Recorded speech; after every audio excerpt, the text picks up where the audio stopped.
Assalamualaikum warahmatullahi wabarakatuh. Bismillah, alhamdulillah, la hawla wa la quwata illa billah. Allahumma sholli ala Sayyidina Muhammad wa ala ali Sayyidina Muhammad.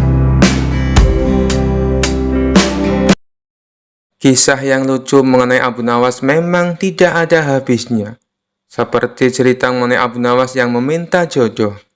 Suatu ketika, seorang Abu Nawas yang jomblo mulai jatuh cinta kepada gadis yang cantik jelita.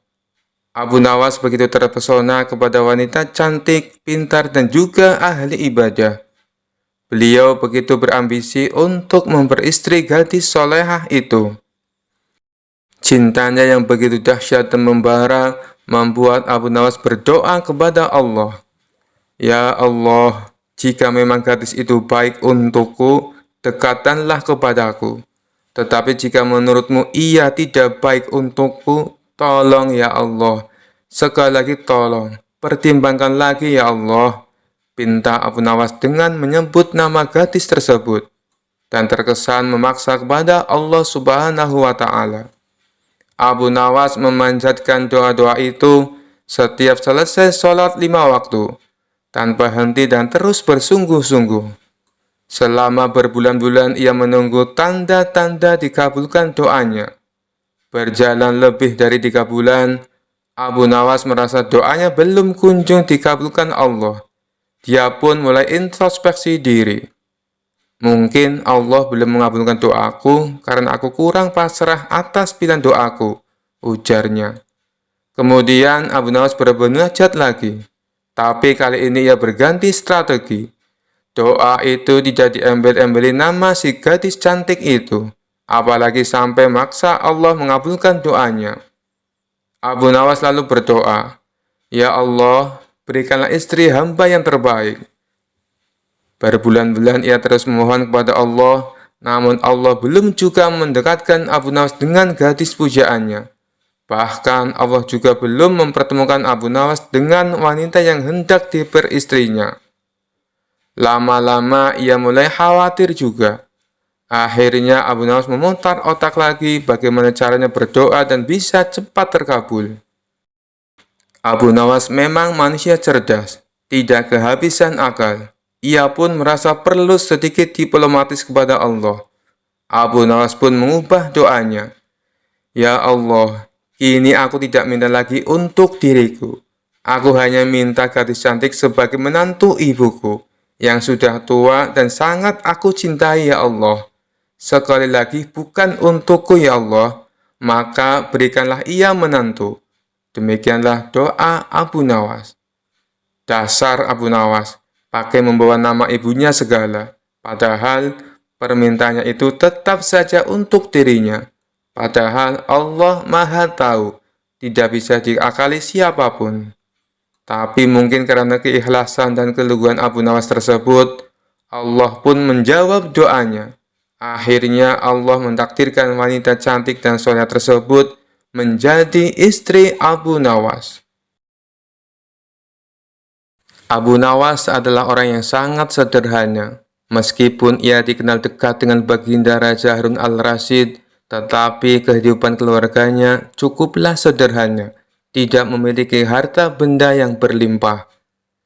Ia selalu berbagi dengan fakir miskin di sekitarnya, jika ia mendapat rezeki yang berlebih, seperti ketika mendapat hadiah dari Baginda Raja. Selain menjadi orang terdekat Raja, sehari-harinya ia juga bekerja serabutan, seperti banyaknya orang di kampungnya. Kadang ia berkebun, menebang pohon, menjadi tukang kayu, dan pekerjaan-pekerjaan lainnya yang dianggap halal. Suatu waktu pada musim kemarau, Abu Nawas sedang tidak mendapatkan pekerjaan apapun. Ia juga jarang diundang Baginda Raja, sehingga ia tidak mendapatkan hadiah. Pemasukan Abu Nawas semakin menipis. Ia hanya mengandalkan sisa dari tabungan untuk membiayai keluarganya sehari-hari. Kadang Abu Nawas mengisi kekosongan waktunya itu dengan beribadah saja, karena memang tidak ada pekerjaan yang lainnya. Suatu hari, istri Abu Nawas meminta sesuatu kepada suaminya. Ia pun berkata, "Wahai suamiku, kapan engkau berikan aku sebuah gaun indah? Beberapa hari ini engkau hanya menghabiskan waktumu untuk berdoa saja," ucap istri Abu Nawas. "Tapi semuanya kulakukan dengan ikhlas, hanya untuk mendapatkan ridho Allah," jawab Abu Nawas. "Kalau begitu, mintalah upah kepada Allah," sahut istri Abu Nawas. Spontan Abu Nawas beranjak menuju pekarangan rumahnya. Dengan berbekal sehelai tikar dan alat peribadatan yang lainnya, Abu Nawas mulai bersujud untuk menyampaikan permohonannya kepada Allah. "Ya Allah, berilah hamba upah 100 keping perak," ujar Abu Nawas dengan suara lantang dan dilakukannya berulang-ulang. Rupanya suara Abu Nawas terdengar oleh seorang tetangganya yang kaya dan sedang beristirahat di depan rumah. Mendengar permohonan Abu Nawas, tetangga itu pun berniat untuk mengerjai Abu Nawas. Ia langsung melempar sekantung uang perak 100 keping ke arah Abu Nawas. Abu Nawas pun dibuat kaget. Kaget tidak percaya apa yang telah ia dapatkan. Ia pun langsung mengambil uang tersebut dan langsung berlari menemui istrinya di dalam rumah.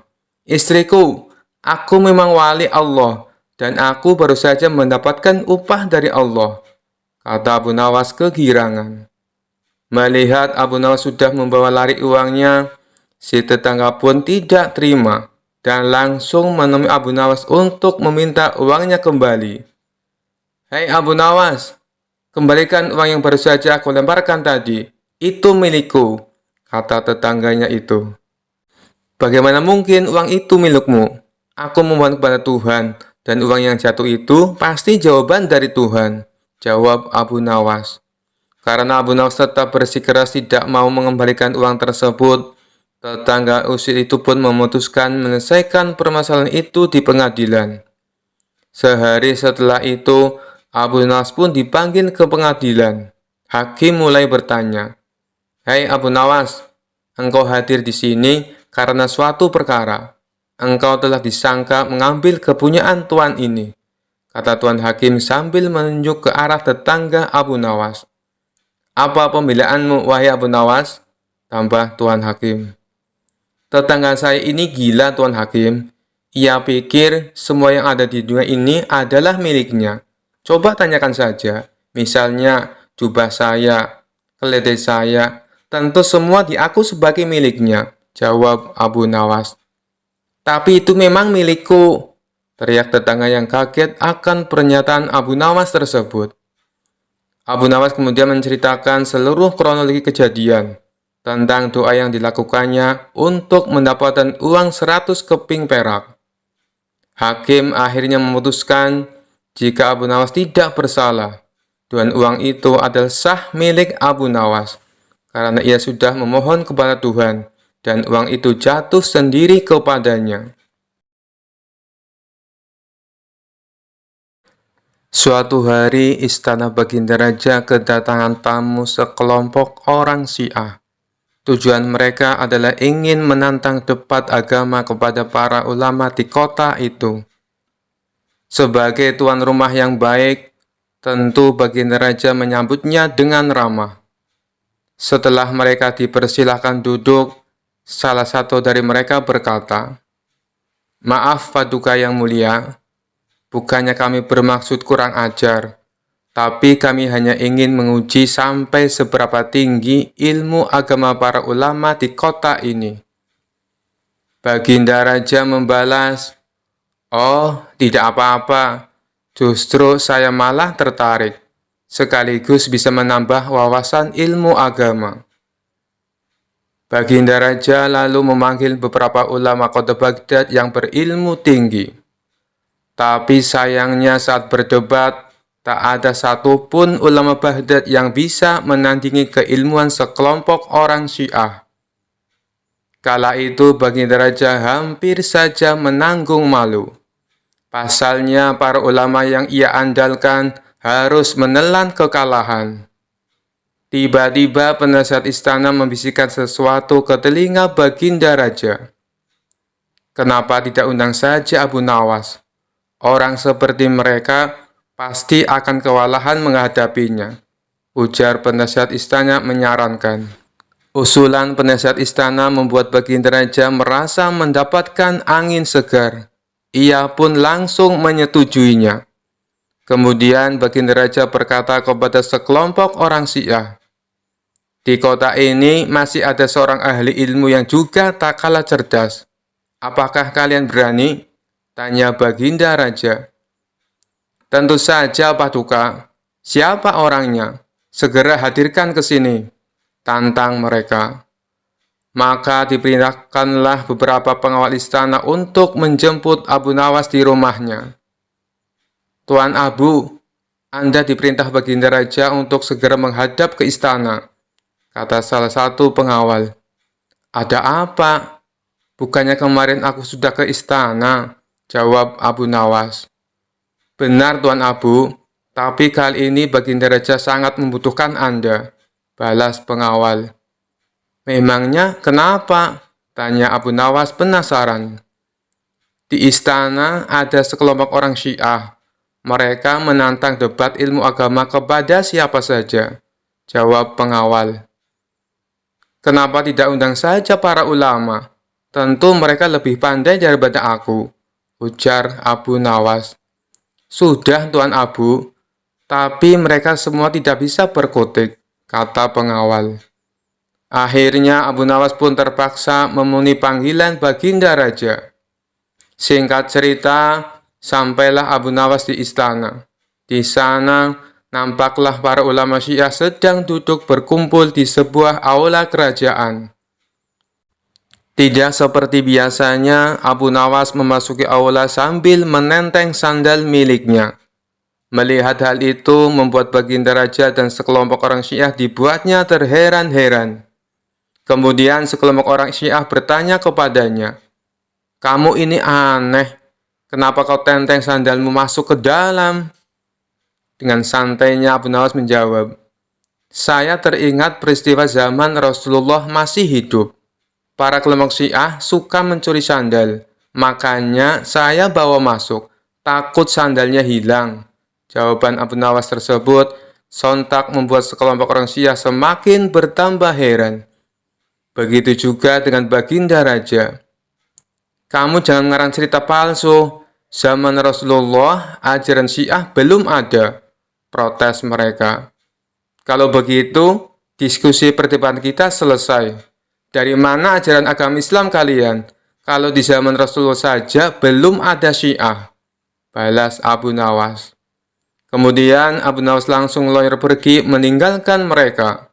Sementara sekelompok orang-orang Syiah ini tak bisa membantah pernyataan Abu Nawas.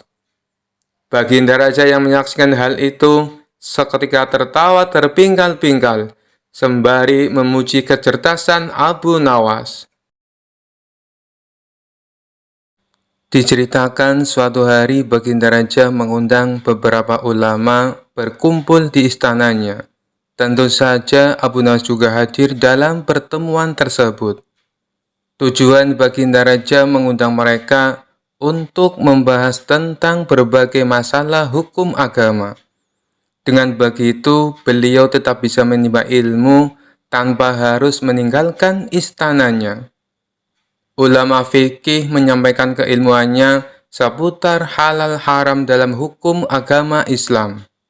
Ulama tauhid menyampaikan keilmuannya seputar keesaan Allah Subhanahu wa Ta'ala beserta kekuasaannya yang meliputi alam semesta. Begitu juga dengan ulama yang lainnya. Setelah masing-masing ulama menyampaikan ilmu sesuai bidangnya, tibalah giliran Abu Nawas. Dikarenakan bingung harus menyampaikan apa, Abu Nawas pun berkata, "Ampun Paduka yang mulia, apa yang ingin Paduka dengar dari hamba? Hamba rasa para ulama ini sudah menyampaikan semuanya." "Kalau menurutmu demikian, baiklah. Berarti sekarang waktunya untuk tanya jawab," ucap Baginda Raja. "Abu Nawas, apa yang kau ketahui tentang rezeki?" Tanya Baginda Raja. Kita semua pasti meyakini bahwa rezeki datangnya dari Allah Subhanahu wa Ta'ala. Sebagaimana dalam firman-Nya, tidak ada suatu binatang melata pun di bumi, melainkan Allah lah yang memberi rezekinya.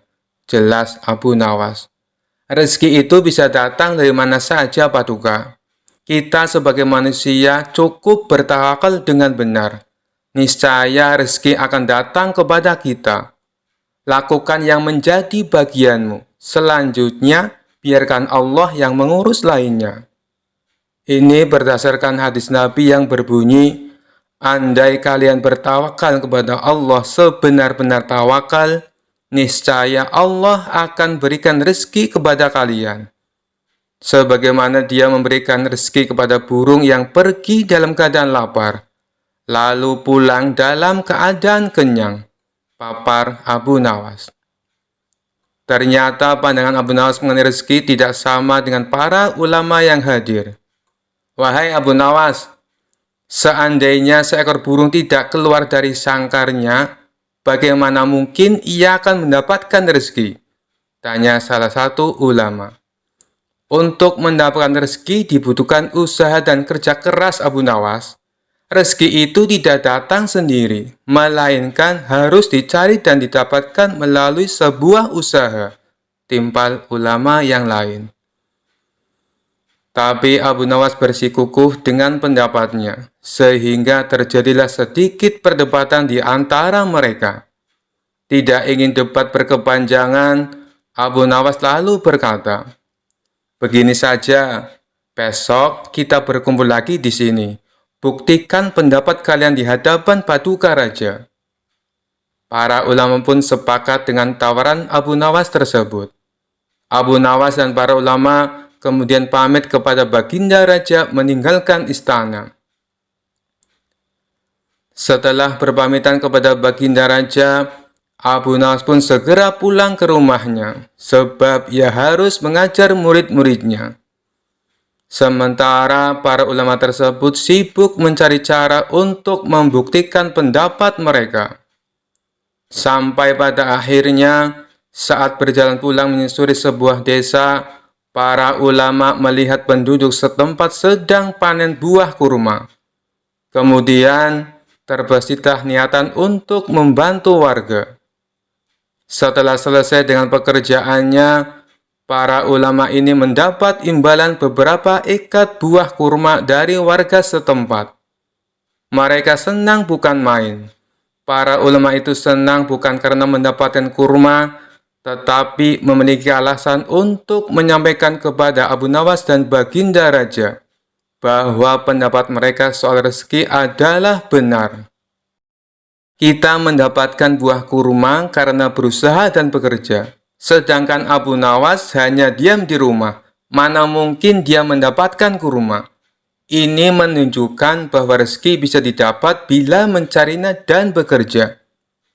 Jadi pendapat kita sudah benar. Besok kita bawa ini sebagai buktinya. Kita tunjukkan kepada Abu Nawas dan Baginda Raja, kata salah satu ulama kepada kawannya. Maka pada keesokan harinya, para ulama ini datang ke istana. Sesampainya di sana, ternyata sudah ada Abu Nawas duduk di hadapan Baginda Raja. Melihat para ulama sudah datang, Baginda Raja segera menyambutnya. Kemarilah, silakan duduk tuan-tuan, sambut Baginda Raja. Mereka lalu duduk bersebelahan dengan Abu Nawas. Salah satu ulama kemudian berkata, ampun Paduka yang mulia, sesuai dengan janji kami membawakan bukti atas pendapat kami. Kami rasa pendapat Abu Nawas kurang tepat. Justru pendapat kamilah yang lebih tepat. Mendengar hal itu, Baginda Raja pun bertanya, bukti apa yang kalian bawa? Para ulama ini segera menunjukkan beberapa ikat buah kurma, lalu meletakkannya di hadapan Abu Nawas dan Baginda Raja. Buah kurma ini kami dapat karena kemarin kami bekerja membantu warga panen kurma. Jadi, mengenai pendapat Abu Nawas yang mengatakan, Seseorang cukup bertawakal dengan benar, nanti rezeki akan datang sendiri. Kami rasa pendapat tersebut kurang tepat, Paduka. Pendapat kamilah yang lebih tepat, karena rezeki itu harus dicari.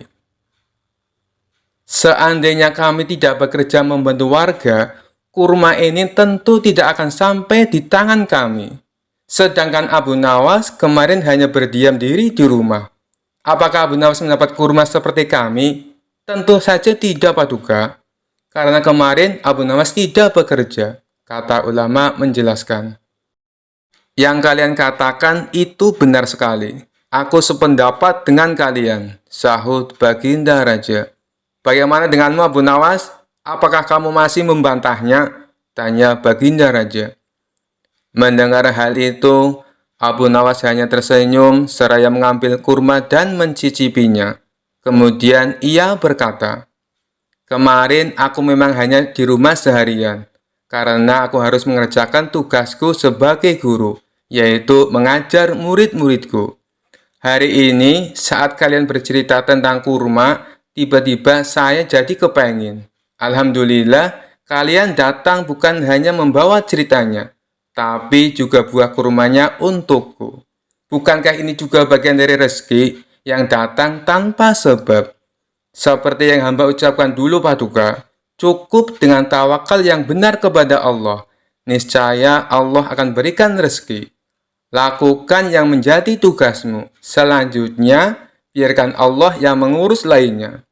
Hamba melakukan tugas sebagai guru. Lalu Allah mengirim kalian membawakan kurma untukku." Ucap Abu Nawas tidak mau kalah. Mendengar penjelasan Abu Nawas, para ulama pun langsung tertawa satu sama lain. "Kamu memang cerdik, Abu Nawas," puji Baginda Raja. Sementara para ulama ini meskipun berbeda pendapat, tidak saling menyalahkan dan membenarkan pendapatnya sendiri. Begitulah indahnya Islam, apabila saling menghormati perbedaan pendapat. Rumah Abu Nawas konon pernah didatangi Abu Jahil yang terkenal pelit. Ia lalu menjelaskan tujuan kedatangannya. Dia ingin meminjam uang 100 dinar. Tentu saja Abu Nawas terkejut mendengarnya. "Dari mana saya mendapatkan uang sebanyak itu?" kata Abu Nawas. "Tolonglah Abu Nawas, aku yakin kamu pasti ada. Pinjami aku selama sebulan," pinta Abu Jahil merengek. Awalnya Abu Nawas tidak mau mengabulkan permintaan Abu Jahil. Namun karena terus-menerus didesak, Abu Nawas tidak bisa menolak. "Tapi kamu janji ya, hanya sebulan," kata Abu Nawas mengingatkan. "Ya, saya berjanji Abu Nawas, bulan depan kebun saya panen. Saya pasti akan mengembalikan uang pinjaman saya," jawab Abu Jahil. Singkat cerita, setelah 1 bulan, Abu Jahil tidak pernah mengembalikan uang tersebut. Padahal saat itu kebun Abu Jahil sudah panen, dan hasil panennya melimpah ruah. Payah Abu Jahil, dia tidak menepati janjinya, batin Abu Nawas. Karena membutuhkan uang, Abu Nawas terpaksa pergi ke rumah Abu Jahil untuk menagih hutangnya. "Bagaimana dengan janjimu, Abu Jahil? Katanya kamu akan mengembalikan uang itu dalam waktu sebulan," kata Abu Nawas. Abu Jahil menjawab bahwa dia tidak bisa membayar hutangnya. Ia beralasan bahwa uang hasil kebunnya digunakan untuk mengobati saudaranya yang sedang sakit. "Jangan khawatir Abu Nawas, saya pasti akan membayar bulan depan," kata Abu Jahil. Mendengar jawaban Abu Jahil, Abu Nawas sangat kecewa. Akhirnya, dia pulang tanpa membawa uang sepeser pun. Beberapa hari kemudian, Abu Nawas mendengar kabar bahwa Abu Jahil sering mengundang teman-temannya untuk berpesta di rumahnya. Mendengar hal tersebut, Abu Nawas menjadi emosi. "Kurang ajar," katanya, "dia kekurangan uang, tetapi dia malah sering mengadakan pesta," gerutu Abu Nawas. Abu Jahil pasti tidak akan membayar hutangnya karena 1000 alasan. Akhirnya Abu Nawas mendapat ide untuk mengerjai Abu Jahil. Keesokan harinya, Abu Nawas pergi ke desa seberang untuk menemui sahabatnya. Dia mulai menyusun strategi dan meminta bantuan seorang teman. Setelah strateginya matang, Abu Nawas segera mendatangi rumah Abu Jahil. "Mengapa kamu ke sini, Abu Nawas? Aku kan sudah bilang, jika mengembalikan uangnya itu bulan depan," kata Abu Jahil. "Jangan salah paham, Abu Jahil. Aku ke sini bukan untuk menagih hutang. Aku ingin mengajakmu bertemu orang pintar," jawab Abu Nawas. "Memangnya ada perlu apa?" tanya Abu Jahil penasaran. "Ini Abu Jahil, di desa seberang katanya ada dukun pesugihan yang bisa membuat kita kaya. Aku ingin mencobanya ke sana," jawab Abu Nawas. "Benarkah? Baiklah Abu Nawas, aku ikut. Aku juga ingin kaya," kata Abu Jahil kegirangan mendengar adanya tawaran dukun pesugihan itu. Singkat cerita, Abu Nawas dan Abu Jahil tiba di rumah dukun pesugihan tersebut. Setelah memanggil keduanya, dukun itu bertanya, "Apa yang kamu lakukan di sini?" Abu Nawas kemudian mengutarakan keinginannya, agar ia ingin kaya tanpa bekerja. "Ah, itu mudah. Tapi ada syaratnya," kata sang dukun. "Apa syaratnya?" tanya Abu Nawas. "Syaratnya harus ada yang dikorbankan. Tapi jangan khawatir, korbannya tidak harus dari keluarga. Orang lain juga bisa dikorbankan. Tapi orang lain itu adalah orang yang terkait dengan hartamu," jawab sang dukun. "Apa maksudmu? Aku tidak mengerti," tanya Abu Nawas lagi. "Ya, misalnya siapapun yang berhutang uang kepadamu, orang itu dapat digunakan sebagai korban, meskipun dia bukan anggota keluargamu," jawab sang dukun. "Bagaimana jika orang itu tidak mau?" tanya Abu Nawas. "Kamu tidak perlu meminta izin kepada orang tersebut. Nanti ia akan jadi korban tanpa ia sadari, dan tiba-tiba mati dengan mengerikan," kata sang dukun menjelaskan. "Oh, aku mengerti. Baiklah, aku setuju," jawab Abu Nawas sambil memandang Abu Jahil. Abu Jahil yang merasa dikorbankan langsung gemetaran. Dukun itu kemudian mengajari Abu Nawas mantra sebagai ritual. Tengah malam, setelah kembali dari rumah sang dukun, Abu Nawas berkata di tengah jalan, "Abu Jahil, kamu tidak perlu mengembalikan hutang yang 100 dinar. Saya ikhlas." Mendengar hal itu, Abu Jahil langsung ketakutan. "Jangan Abu Nawas, saya akan mengembalikan uang kamu nanti. Tepatnya saat sampai di rumah saya. Nanti akan segera aku kembalikan," kata Abu Jahil dengan ketakutan. "Bukankah kamu kemarin mengatakan bahwa kamu kehabisan uang?" kode Abu Nawas. "Saya masih punya banyak uang, Abu Nawas. Aku sengaja berbohong padamu," kata Abu Jahil. Akhirnya Abu Jahil segera mengembalikan uang pinjamannya kepada Abu Nawas di hari itu juga, sejumlah uang 100 dinar. Setelah diselidiki, terungkap bahwa dukun yang didatangi Abu Nawas dan Abu Jahil adalah sahabat Abu Nawas. Taktik ini sengaja diatur oleh Abu Nawas dan kawannya tersebut, agar Abu Jahil segera melunasi hutangnya. Siang itu, langit terlihat mendung. Awan hitam menyelimuti cakrawala, pertanda sebentar lagi akan turun hujan. Benar saja, tidak lama kemudian hujan pun mulai turun. Abu Nawas yang rencananya hari itu akan pergi, terpaksa mengurungkan niatnya. Dia lebih memilih duduk di depan rumah, sambil menikmati secangkir kopi.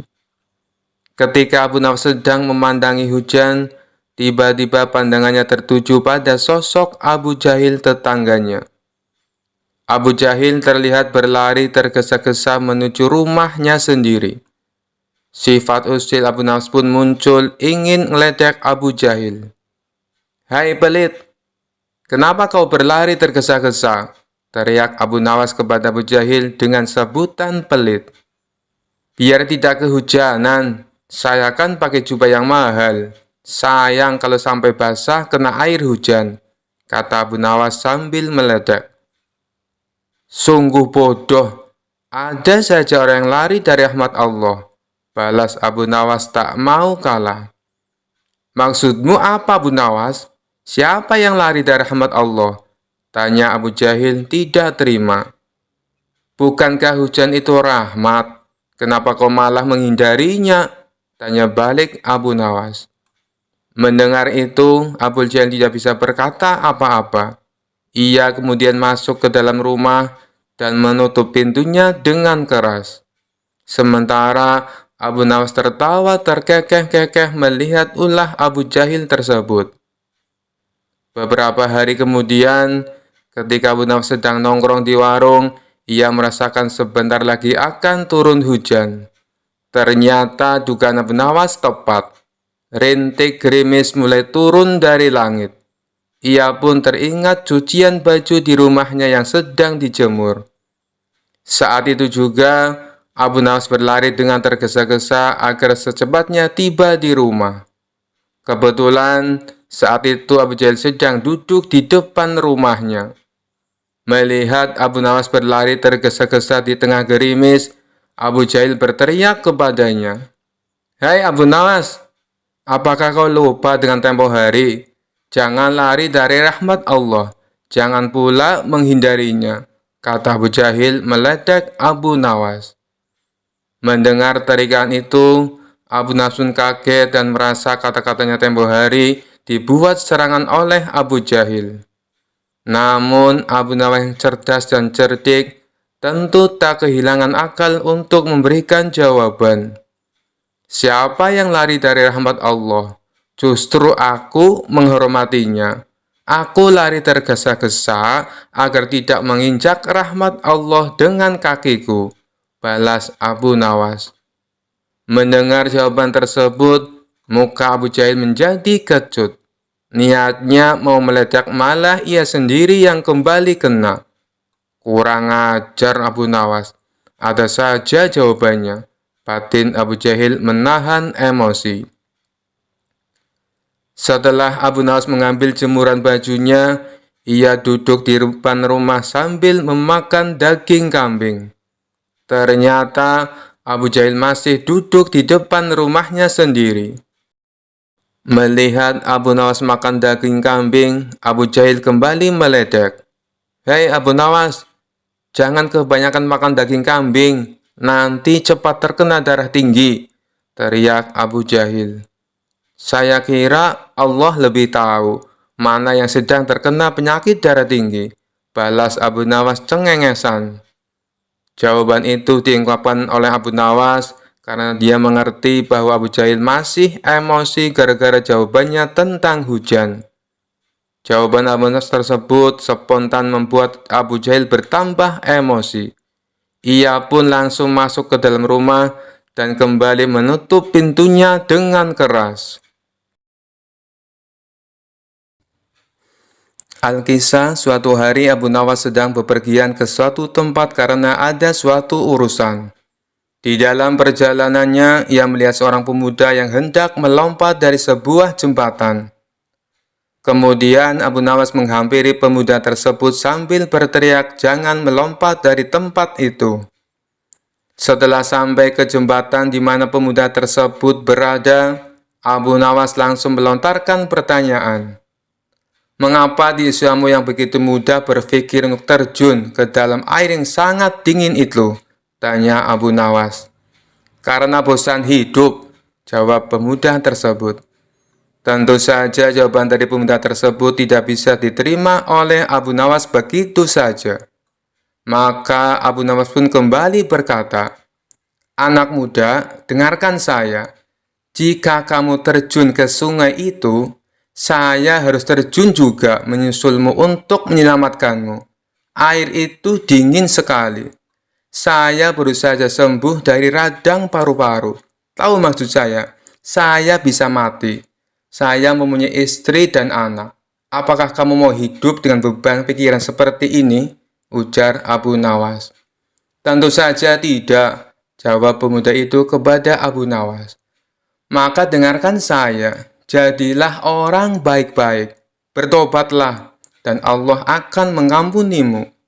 Pulanglah. Nah, dalam kesendirianmu dan di rumah yang sepi itu, gantunglah dirimu, ujar Abu Nawas seraya balik kanan pergi. Setelah mendengarkan perkataan Abu Nawas, pemuda itu membatalkan niatnya untuk bunuh diri dan kembali pulang ke rumahnya. Dalam perjalanan selanjutnya, Abu Nawas didatangi oleh seorang laki-laki bejat. Tanpa basa-basi, laki-laki tersebut langsung menanyakan sesuatu kepada Abu Nawas. Wahai Abu Nawas, aku ingin sekali memiliki kemampuan melihat setan. Apa kau bisa mengajariku bagaimana cara melihatnya? Tanya laki-laki bejat tersebut. Tentu bisa, tepat sekali kau bertemu denganku. Jawab Abu Nawas mengiyakan permintaan laki-laki itu. Kalau begitu, tunjukkan kepadaku, ujar laki-laki tersebut kepada Abu Nawas. Itu mudah sekali. Apa kau mempunyai cermin di rumah? Kata Abu Nawas. Tentu saja punya, wahai Abu Nawas, jawab laki-laki itu kembali. Kemudian Abu Nawas pun memberitahukan cara melihat wujud setan kepada laki-laki bejat tersebut. Jadi begini caranya, pandangi cerminmu betul-betul. Tidak butuh waktu lama, kau akan melihat wujud setan yang ingin kau ketahui. Jelas Abu Nawas. Pemuda itu yang mengetahui maksud dari perkataan Abu Nawas hanya bisa tertawa terpingkal-pingkal. Suatu hari Baginda Raja dilanda masalah yang membuatnya tidak bisa tidur. Sedangkan masalah yang dihadapinya hanya Baginda Raja sendiri yang tahu. Meskipun Baginda Raja banyak masalah, namun ia sengaja merahasiakannya dari orang-orang sekitar, baik kepada penasihat istana maupun Abu Nawas selaku sahabatnya tempat berkeluh kesah. Padahal sejatinya Baginda Raja ingin rasanya melupakan masalah yang menimpanya. Kalaupun bisa lari menghindar, tentulah ia akan melakukannya. Tapi kenyataannya, permasalahan yang dihadapi terasa seperti mengikutinya kemanapun Baginda Raja pergi. Sejak saat itu, Baginda Raja sering terlihat melamun seorang diri. Kemudian penasihat istana mendekati Baginda Raja. Maaf Paduka yang mulia, hamba perhatikan belakangan ini Paduka terlihat murung. Hamba khawatir Paduka nanti jatuh sakit. Adakah sesuatu yang Paduka pikirkan? Tanya penasehat istana. Tidak ada apa-apa. Aku baik-baik saja. Kau urusi saja pekerjaanmu, jawab Baginda Raja dengan memalingkan wajahnya. Penasehat istana pun hanya terdiam. Ia merasakan gelagat bahwa Baginda Raja sedang dilanda masalah besar. Dikarenakan Baginda Raja tidak mau berterus terang, penasihat istana tidak berani membujuknya untuk menceritakan masalah yang dihadapinya. Makin hari sikap Baginda Raja makin tertutup, bahkan kini enggan menerima tamu. Hal ini membuat para pejabat istana menjadi sangat khawatir. Apa yang harus kita lakukan? Makin hari Baginda Raja terlihat mengkhawatirkan. Ini sangat buruk untuk kondisinya. Jangan sampai Baginda Raja jatuh sakit, kata salah seorang menteri. Aku juga cemas melihat sikap Baginda Raja belakangan ini. Aku sudah mencoba membujuknya supaya mau menceritakan masalah yang dialami. Tapi ia malah memalingkan wajah. Baginda Raja memilih menutup diri, beber penasehat istana. Saya punya saran. Bagaimana kalau masalah ini kita sampaikan kepada Abu Nawas? Biasanya dia tahu solusinya, ujar salah satu dari menteri. Ya, saya setuju dengan saran tersebut, balas lainnya. Maka beberapa menteri istana segera mendatangi rumah Abu Nawas. Melihat yang datang adalah para menteri, Abu Nawas sempat terkejut. Biasanya yang diutus Baginda Raja adalah prajurit istana. Kenapa kalian yang datang? Tanya Abu Nawas. Kami ke sini bukan diutus Baginda Raja, tapi atas kemauan sendiri, jawab para menteri. Kemudian para menteri ini memberitahu Abu Nawas tentang keadaan yang menimpa Baginda Raja. Kami semua sudah berusaha memberi perhatian, tapi Baginda Raja selalu menutup diri, kata salah satu menteri. Baiklah, aku akan mencoba menghiburnya. Mari kita ke istana sekarang, ajak Abu Nawas. Singkat cerita, Abu Nawas menghadap Baginda Raja. Ia lalu bercerita kisah-kisah jenaka di hadapan Baginda Raja, berharap bisa terhibur dan tertawa. Tapi ternyata tidak ada reaksi apapun. Baginda Raja hanya terdiam, malah meninggalkan Abu Nawas lalu masuk ke kamarnya. Selepas Baginda Raja pergi, para menteri segera menghampiri Abu Nawas. Bagaimana ini Abu Nawas? Kamu lihat sendiri kan? Ucap mereka. Sepertinya Baginda Raja sedang mengalami masalah berat. Biarkan aku pulang dulu. Aku akan memikirkan cara untuk mengatasi masalah ini, ucap Abu Nawas. Setibanya di rumah, Abu Nawas terus memikirkan cara terbaik memecahkan masalah ini. Setelah berpikir cukup lama, akhirnya Abu Nawas menemukan ide yang cemerlang. Esok harinya Abu Nawas pergi ke pasar. Di hadapan orang-orang, Abu Nawas berteriak, "Apakah di antara kalian ada yang bisa memasukkan onta ke lubang jarum?" Mendengar pertanyaan Abu Nawas, semua orang yang ada di sana heran. Salah satu dari mereka lalu menjawab, "Mana mungkin bisa, itu perkara yang mustahil." Dengan lantang Abu Nawas membalas, "Tidak ada perkara yang mustahil. Jangankan aku, anak kecil pun bisa." "Kalau kau mau bisa, coba tunjukkan kepada kami," pinta mereka.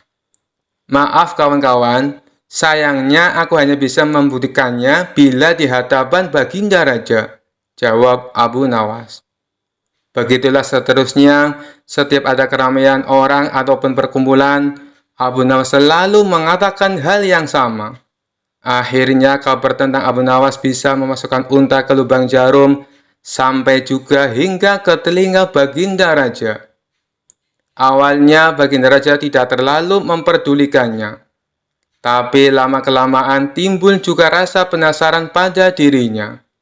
Maka diperintahkanlah beberapa pengawal istana memanggil Abu Nawas. "Tuan Abu Nawas, Anda diperintah Paduka untuk datang ke istana," ucap seorang prajurit. "Benarkah?" tanya Abu Nawas memastikan. "Benar Tuan Abu Nawas," jawab dia. "Rencanaku akhirnya berhasil," pikir Abu Nawas. "Oh iya, bagaimana kondisi Baginda Raja sekarang?" tanya Abu Nawas lagi.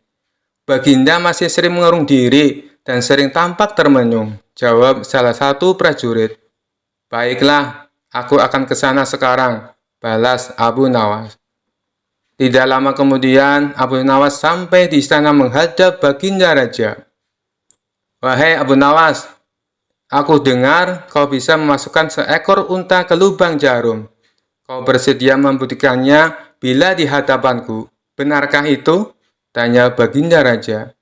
"Benar Paduka yang mulia," jawab Abu Nawas. "Bagaimana mungkin? Aku rasa itu perkara yang mustahil," balas Baginda Raja.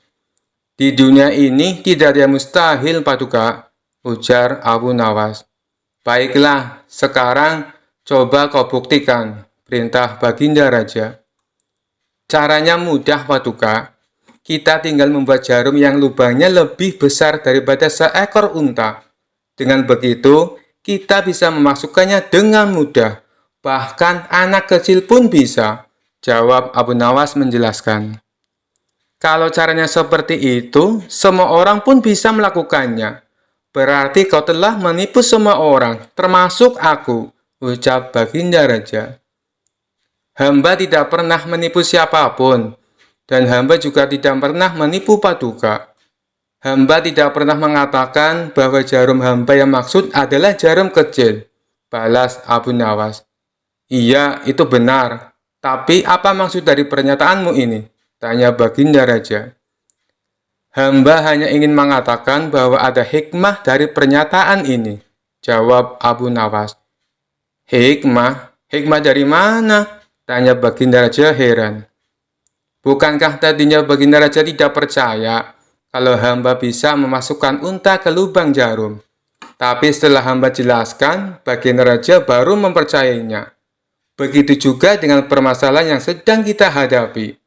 Sebesar apapun masalah, sebesar apapun bebannya, tapi kalau hati kita lebih besar, hati kita lebih luas saat menghadapinya, maka semua masalah akan terasa lebih ringan. Itulah gambaran seekor unta bila dimasukkan ke lubang jarum. Sepintas saat kita menghadapinya, pasti itu mustahil dilakukan. Tapi bila hati kita luas dan besar, maka pikiran kita juga akan mengikuti. Dan pada akhirnya, masalah yang kita anggap mustahil bisa diatasi menjadi mudah dan ringan untuk dijalani. Bagaimana kita akan bisa tenang bila kita menghadapi masalah dengan hati yang sempit? Tutur Abu Nawas. Seketika baginda raja terdiam. Ia terus merenungi ucapan Abu Nawas. Suasana pun mendadak menjadi hening. Tidak berapa lama baginda raja pun berkata, "Terima kasih Abu Nawas, kau telah menyadarkanku. Selama ini aku memang sedang dilanda masalah, dan hatiku sempit menghadapinya, sehingga pikiranku juga ikut menjadi buntu," ujar baginda raja. Sejak kejadian itu, kini baginda raja mulai terlihat ceria. Ia tidak lagi terlihat murung seperti hari-hari sebelumnya. Permasalahan bukanlah hal untuk dilamunkan, melainkan dihadapi dengan hati yang besar. Maka akan tercipta solusi dari sebuah pemikiran yang jernih. Pada suatu hari, baginda raja dan para menteri tampak sedang berkumpul di istana. Mereka membicarakan ingin kembali menguji kecerdasan Abu Nawas. "Paduka yang mulia, untuk menghadapi Abu Nawas, sebaiknya kita minta bantuan seorang ulama yang ilmunya lebih tinggi dan cerdas," saran salah satu menteri. "Dulu saya pernah melakukannya, tapi ternyata tebakan dari sang ulama dengan mudah dijawab oleh Abu Nawas," balas baginda raja. "Begini Paduka, saya punya kenalan ulama dari negeri seberang. Beliau lebih cerdas dan berilmu tinggi. Saya kira dia bisa mengalahkan Abu Nawas," timpal sang menteri. "Baiklah, hadapkan segera ulama itu ke istana," perintah baginda raja. Esok harinya, sang menteri mengajak ulama tersebut datang ke istana menghadap baginda raja. "Wahai Tuan Syekh, saya membutuhkan bantuan Anda. Apakah Anda bisa membantuku?" kata baginda raja. "Siap Paduka yang mulia. Kiranya bantuan apakah yang bisa hamba berikan?" tanya sang ulama. "Adakah kamu punya pertanyaan sulit yang jawabannya tidak mudah ditebak?" kata baginda raja. "Oh, itu saya punya. Tebakan yang sampai saat ini belum ada yang bisa menjawabnya. Maukah Padukaku beritahu?" balas sang ulama. "Ya, beritahu saya. Apa tebakannya?" sahut baginda raja. "Apa yang lebih jahat dari setan?" kata sang ulama. "Bukankah setan adalah makhluk yang paling jahat? Tapi kenapa kau bilang ada yang lebih jahat?" tanya baginda raja heran. "Katanya Paduka butuh tebakan. Jawab saja Paduka. Kalau bisa berarti Paduka seorang yang pandai," ujar sang ulama. "Pertanyaan ini belum pernah aku dengar sebelumnya, dan pasti Abu Nawas tak akan bisa menjawabnya," pikir baginda raja. "Bisakah kau beritahu aku apa jawabannya?" pinta baginda raja kepada sang ulama.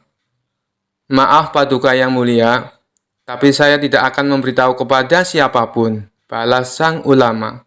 "Baiklah, pertanyaanmu memang aneh dan sulit dijawab," ucap baginda raja. "Masih ada satu pertanyaan lagi," sahut sang ulama. "Apa itu?" tanya baginda raja. "Perkara apa yang orang miskin punya dan dibutuhkan oleh orang kaya?" kata sang ulama memberitahu. Sejenak baginda raja terdiam. Namun setelah sekian lama berpikir, ia tak kunjung menemukan jawaban. Kalau pertanyaan dibalik, tentu akan mudah dijawab. Perkara apa yang orang kaya punya dan dibutuhkan orang miskin? Tentulah jawabannya harta. Tapi ini malah sebaliknya. Ini yang membuat saya menjadi pusing, ujar Baginda Raja. Namanya saja tebakan paduka, tentu penuh dengan teka-teki, timpal sang ulama. Kedua pertanyaanmu memang bagus dan tepat sekali untuk menantang Abu Nawas, puji Baginda Raja. Maka pada keesokan harinya, dipanggillah Abu Nawas menghadap Baginda Raja. Ketika Abu Nawas tiba di istana, Baginda Raja berkata, Abu Nawas, aku punya pertanyaan untukmu. Jika kamu menjawab dengan benar, kamu akan mendapatkan hadiah. Tetapi jika kamu salah, kamu akan dihukum. Apakah kau berani menerima tantangan ini? Tanya Baginda Raja. Abu Nawas yang kali itu sedang membutuhkan uang, langsung mengiyakan tantangan tersebut. Saya siap, Paduka. Apa pertanyaannya? Sahut Abu Nawas. Apa yang lebih jahat dari setan? Tanya Baginda Raja. Yang lebih jahat dari setan adalah kedengkian kita, jawab Abu Nawas. Mendengar hal itu, Baginda Raja tercengang dengan jawaban Abu Nawas. Sementara sang ulama memuji akan kecerdasan Abu Nawas. Baiklah Abu Nawas, sekarang pertanyaan kedua. Apa yang dipunyai oleh orang miskin, tapi dibutuhkan oleh orang kaya? Tanya Baginda Raja. Jawabannya adalah harapan. Karena orang miskin punya harapan, sedangkan orang kaya butuh lebih banyak lagi, jawab Abu Nawas. Untuk kedua kalinya, Baginda Raja dibuat tercengang oleh kecerdasan Abu Nawas. Ia tak menyangka pertanyaan yang dianggapnya sulit dengan mudah dijawab oleh Abu Nawas. Begitu pula dengan sang ulama. Ia kembali memuji atas kecerdasan Abu Nawas. Sesuai dengan janji yang diucapkan Baginda Raja, kemudian memberi Abu Nawas hadiah. Cerita Abu Nawas ini bermula dari adanya ketua perampok yang terkenal sadis dan kejam. Ia mempunyai puluhan anak buah yang juga tidak kalah sadisnya. Mereka kerap melakukan aksi di tengah gurun pasir yang gersang jauh dari pemukiman penduduk. Bagi siapa saja yang melewati daerah kekuasaannya, maka akan bernasib sial. Terutama rombongan kabilah yang membawa barang dagangan. Apabila ada yang berani menolak atau melawan saat dirampok, gerombolan perampok tersebut tidak segan-segan membunuhnya. Suatu ketika, Tuan Hamid berencana pergi ke negeri seberang untuk membawakan pesanan, yakni sebuah perhiasan emas. Namun ia ragu melakukannya, sebab harus melewati gurun pasir yang merupakan kawasan komplotan perampok sadis tersebut. Tuan Hamid pun bingung dengan situasi yang dialami. Sementara ia harus mengirim emas pesanan secepatnya. Setelah merenung agak lama, terlintas di benaknya sosok Abu Nawas. Semoga saja dia bisa membantuku, pikir Tuan Hamid. Dia lantas pergi menemui Abu Nawas.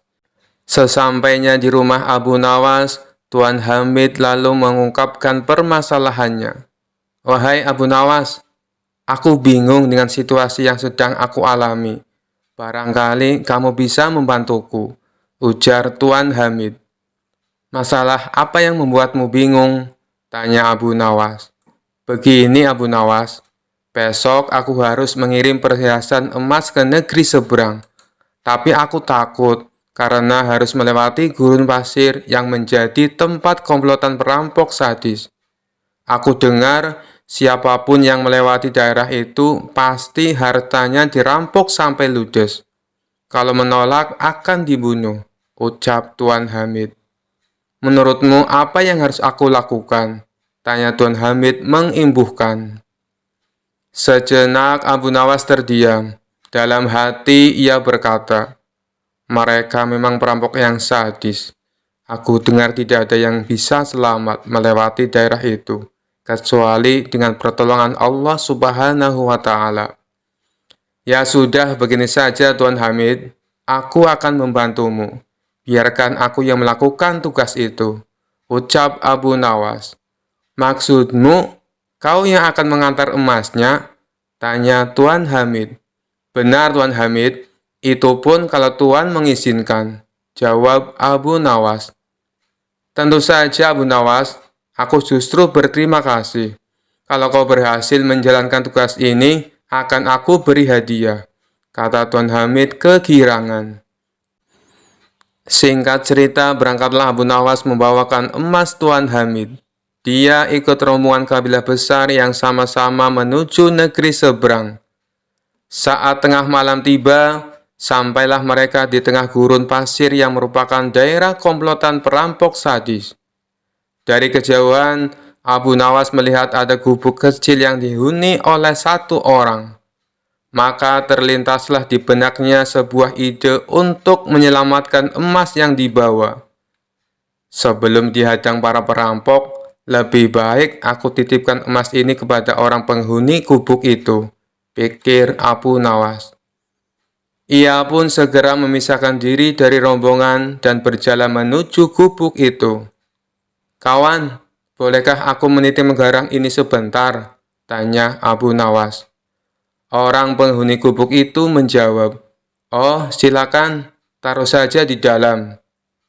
Setelah menitipkan emas, Abu Nawas lalu mengejar rombongannya dan kembali berjalan bersama para kabilah. Tidak lama kemudian, tiba-tiba komplotan perampok muncul menghadang dengan pedang terhunus di tangannya.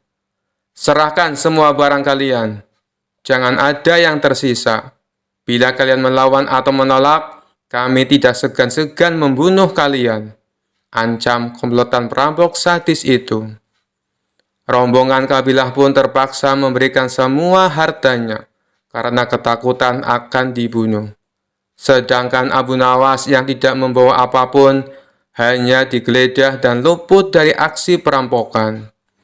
Ketika semua barang dan harta berhasil didapatkan, komplotan perampok ini lalu pergi meninggalkan Abu Nawas dan rombongan. "Alhamdulillah, emas yang kubawa bisa selamat," ucap Abu Nawas dalam hati. Kemudian Abu Nawas berniat kembali mendatangi gubuk tempat menitipkan emasnya. Setibanya di sana, terlihat komplotan perampok yang tadi beraksi juga berada di dalamnya. "Celaka, ternyata aku salah. Orang yang aku titipi emas justru ketua perampoknya," kata Abu Nawas kecewa. Sesaat Abu Nawas ragu dengan tawaran ketua perampok tersebut. "Kalaupun aku lari, pasti akan mudah ditangkap oleh mereka dan bisa-bisa dibunuh. Lebih baik aku datangi saja. Hanya kepada Allah aku meminta perlindungan," ucap Abu Nawas dalam hati. Lalu Abu Nawas memberanikan diri menghampiri mereka. "Tuan mau mengambil barang titipan Tuan?" tanya ketua perampok. "Benar, aku kesini berniat untuk mengambilnya," jawab Abu Nawas. "Ambillah dan segera tinggalkan tempat ini," ucap ketua perampok. Abu Nawas sempat terkejut dan heran dengan ucapannya. Tidak ingin menyia-nyiakan waktu, Abu Nawas segera mengambil emas titipannya dan pergi meninggalkan tempat itu. Saat Abu Nawas berjalan menjauh, sayup-sayup mendengar percakapan para komplotan perampok tersebut.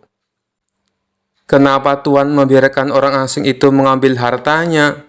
tanya salah satu anak buah.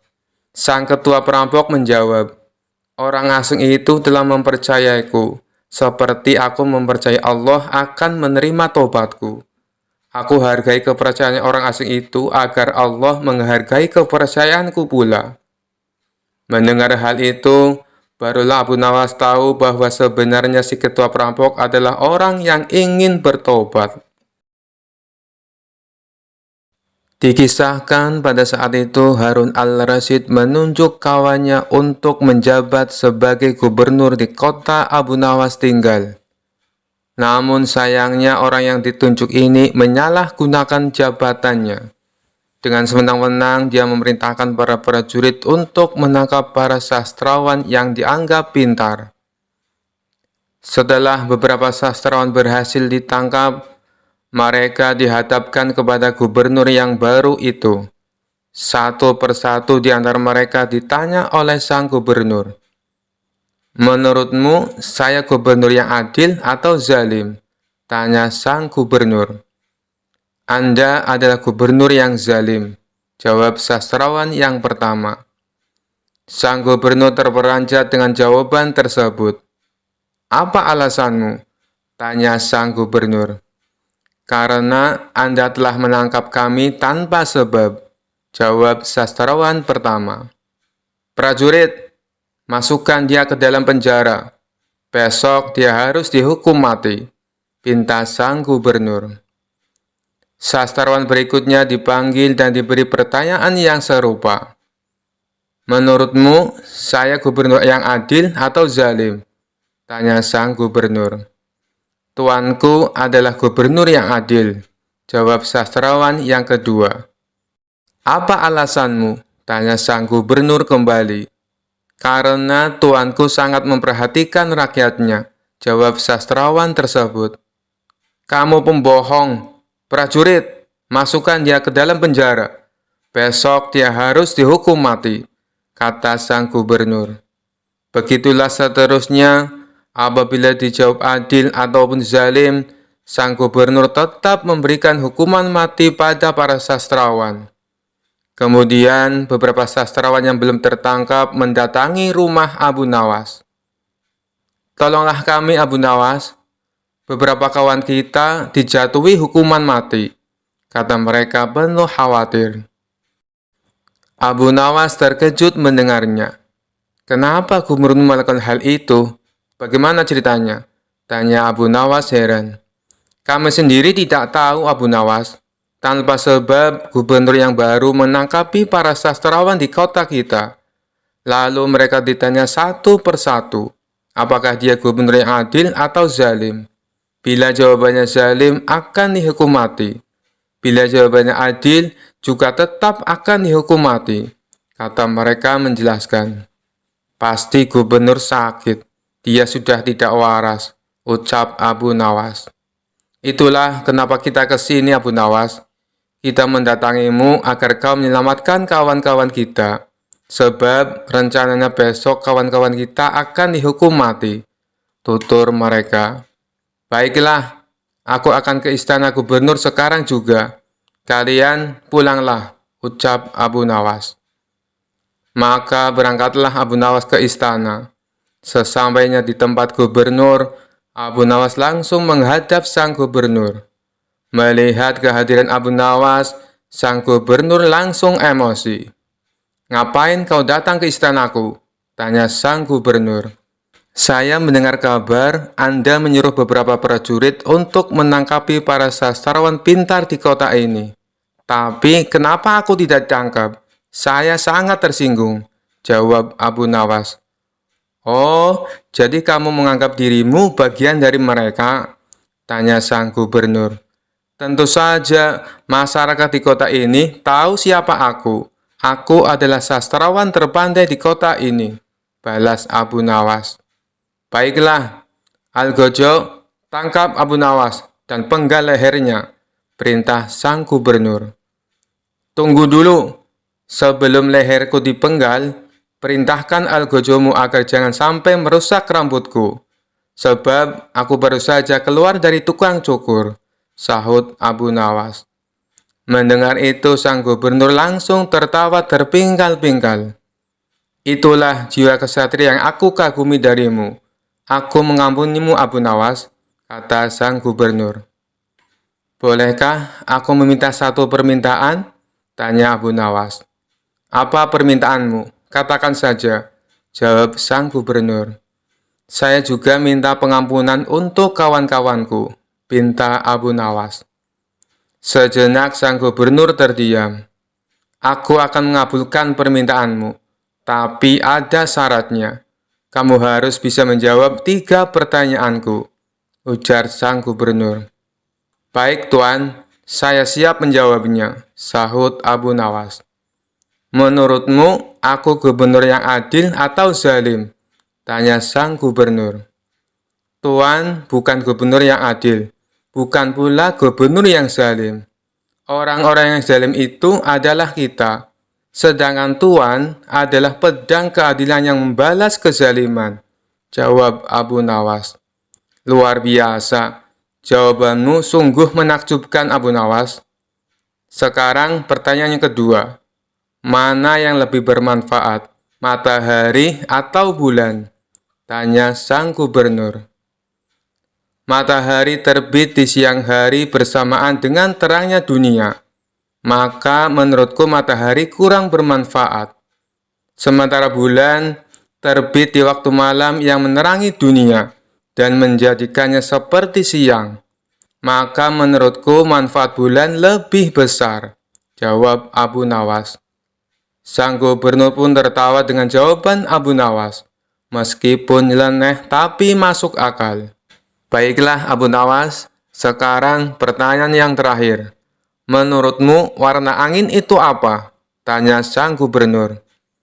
Warna angin itu merah, Tuan, jawab Abu Nawas enteng. Apa alasanmu? Tanya sang gubernur kembali. Kalau kita masuk angin, lalu badan kita dikerok, pasti akan muncul warna merah pada tubuh kita. Itu menunjukkan kalau anginnya sedang keluar. Berarti warna angin itu adalah merah, jawab Abu Nawas. Untuk kedua kalinya sang gubernur dibuatnya tertawa terpingkal-pingkal. Kamu memang cerdik, Abu Nawas. Kamu mendapatkan apa yang kau inginkan. Ternyata apa yang dikatakan Baginda Raja tentangmu memang benar, Abu Nawas, tutur sang gubernur. Abu Nawas spontan kaget mendengar nama Baginda Raja disebut. Maksudnya Tuan bagaimana? Tanya Abu Nawas penasaran. Sebelum aku ditugaskan kemari, Baginda Raja memberitahu saya kalau di kota ini banyak sastrawan pintar. Dan di antara sastrawan yang paling cerdik adalah kamu. Saya berniat memanggil mereka untuk saya kasih hadiah. Tapi sebelumnya saya ingin mengerjai mereka dulu. Ternyata kamu malah datang untuk membantu mereka. Dan ini adalah suatu kesempatan bagi saya untuk menguji kecerdasanmu, jelas sang gubernur. Jadi, hukuman mati yang Tuan berikan hanya pura-pura? Tanya Abu Nawas kaget. Benar Abu Nawas, saya hanya ingin mengerjai mereka sebelum aku memberikan hadiah kepada mereka, jawab sang gubernur. Abu Nawas pun terdiam sejenak. Kurang ajar, ternyata aku masuk ke dalam perangkapnya. Tunggu saja pembalasanku nanti, ucap Abu Nawas dalam hati. Sekian dulu perjumpaan kita kali ini. Sampai bertemu lagi di kisah-kisah selanjutnya. Terima kasih yang sudah subscribe dan setia menonton channel ini. Wassalamualaikum warahmatullahi wabarakatuh.